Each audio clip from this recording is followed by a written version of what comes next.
I've been doing a lot of thinking lately, and I've come to realize that a lot of the things that are coming into my life right now has to do with faith. Faith being the substance of things hoped for.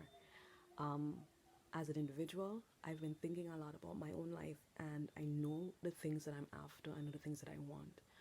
And I've come to realize that as an educator, that faith has to take its course in the classroom because right now, for example, I teach high school students. They're in the middle of becoming themselves. I have more or less become, and I'm also still becoming, right? And I notice that if I am not careful, I will look at these individuals and see them for where they are right now. Meaning that if they're not doing their work or if they're misbehaving and it's getting to me, so why aren't you behaving? These types of things I'm seeing. But I need to tap into vision.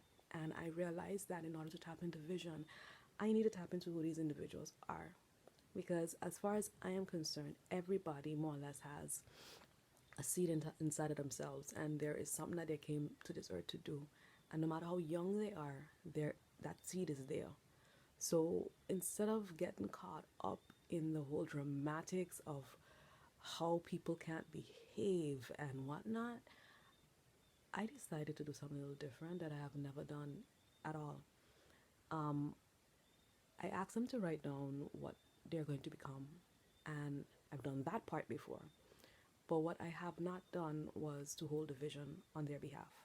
So I let them write down what they want to become, right, or what their interests are, so that I can have a copy of it and I can see that person on the page and hold a vision for them, because then I would see them as that person that they are becoming, instead of somebody who can't sit still, or somebody who's not doing their work, or somebody who's this or that. And this is what I realized and come to realize that I have to do, that I am big enough not just to hold my own vision, but to hold a vision of 100 and something students, because they are on their way and they're going through their own personal struggles and they're going through their own shedding of skin. And I am big enough to hold all of them and to see them for what they will become. And so if you have anybody in your life that is driving you up the wall, behaving kind of strange, you just don't get them at this point in their life. You need to learn how to, again, have the faith to see beyond the now on their behalf, so that at least you can call forth those things that be not as though they were.